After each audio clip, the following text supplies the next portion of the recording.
Terima kasih pemirsa, Anda masih bersama kami. Ya pemirsa, sebagai ibu kota Provinsi Kalimantan Barat, Kota Pontianak diwajibkan untuk mencapai 70% capaian vaksinasi oleh Satgas Penanganan COVID-19 Nasional. Untuk itu, Satgas Penanganan COVID-19 Kota Pontianak gencar melaksanakan serbuan vaksinasi dengan melibatkan organisasi profesi dan ormas. Dinas Kesehatan Kota Pontianak terus menggenjot capaian serbuan vaksinasi Kota Pontianak agar dapat mencapai 70% di akhir bulan Oktober. Salah satunya dengan melaksanakan serbuan vaksinasi massal dengan menggandeng organisasi profesi dan organisasi kemasyarakatan. Kepala Dinas Kesehatan Kota Pontianak Sidik Handanu mengatakan, saat ini Kota Pontianak sudah mencapai 58,5% dari target 473.000 sasaran. Untuk itu serbuan vaksinasi selain dilaksanakan secara massal di satu lokasi, juga dilakukan penyisiran ke lapangan dengan memberikan formulir pendaftaran vaksinasi COVID-19 kepada masyarakat dan dilakukan secara door-to-door.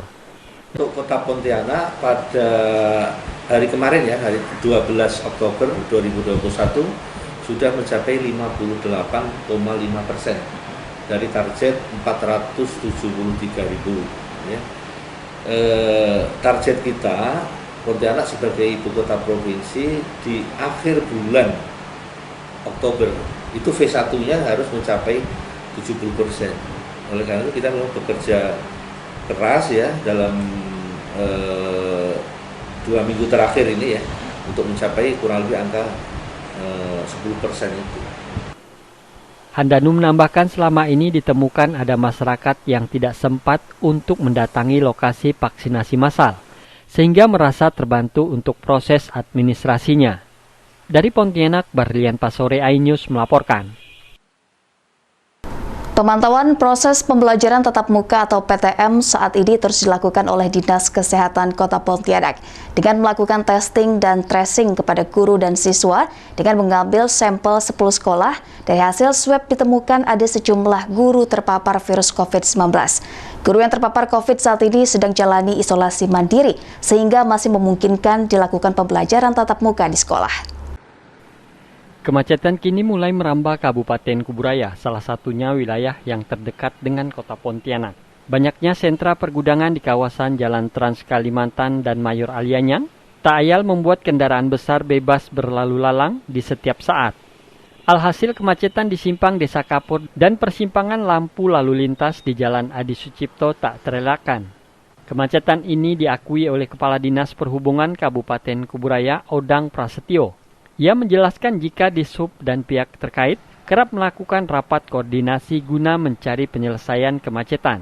Untuk itu Dishub Kabupaten Kuburaya akan memberlakukan pengaturan jam operasional untuk kendaraan roda 6 atau lebih yang melewati jembatan Kapuas 2. Kami sudah rapat kembali dalam rangka upaya untuk penerapan Peraturan Bupati nomor 50 tahun 2019. Terkait dengan pengaturan jam operasional. Saya sudah koordinasi dengan Dishub Provinsi dan Dishub Kota, bahwasanya pengaturan jam operasional untuk kendaraan roda 6 lebih yang melewati jembatan Kapuas 2 akan kita atur sesuai dengan Pergub itu, terutama di luar jam kerja, jam 8 sampai jam 4. Akan tetapi kita akan khusus untuk dari Kota Pontianak ke kita, nanti kami masih koordinasi dengan Dishub Provinsi dan Dishub Kota. Ini belum ada secara detail, tapi dalam waktu dekat, dalam rangka untuk mengurangi, kita akan cegat terutama kendaraan roda 6 yang memasuki Kota Kuburaya dari luar kota. Dalam rangka melakukan pengaturan jam operasional, Dishub Kabupaten Kuburaya akan mensosialisasikan kepada pemilik kendaraan.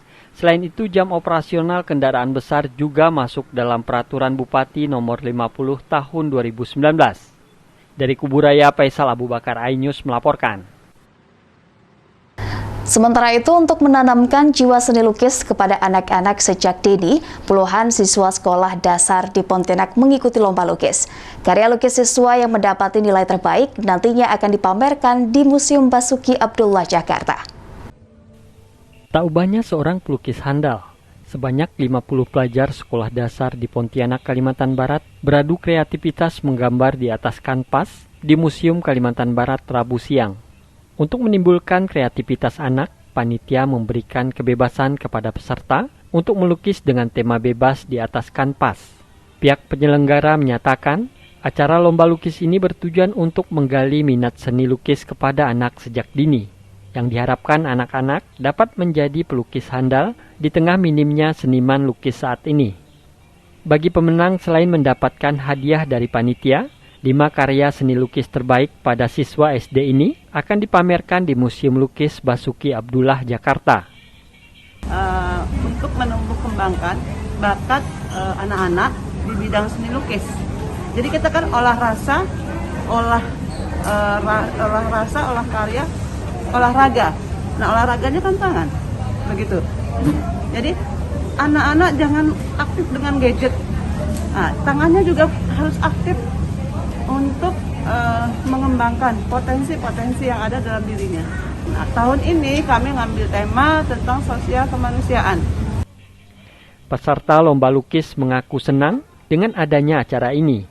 Menurut mereka, melukis merupakan pengalaman yang baru yang tidak didapat dari sekolah umum. Saya menggambar tentang ini tentang future is in our hands. Ini memiliki arti bahwa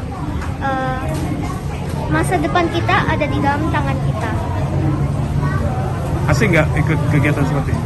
Hari ini sangat seru karena kita dapat menggunakan cat untuk mewarnai. Selain menggunakan cat, kan banyak tuh kawan-kawannya yang mengikuti kegiatan ini. Sempat nggak perkenalan atau seperti apa? Yang tadinya belum mengenal? Ya, saya sebenarnya tuh malu untuk berteman dengan mereka karena ini pertama kali saya ke sini kan. Jadi tuh ya saya lebih sering bersama teman-teman saya. Sementara itu, acara yang dihelat oleh Museum Basuki Abdullah Jakarta dan Museum Kalimantan Barat ini hanya berlangsung 1 hari dengan menerapkan protokol kesehatan.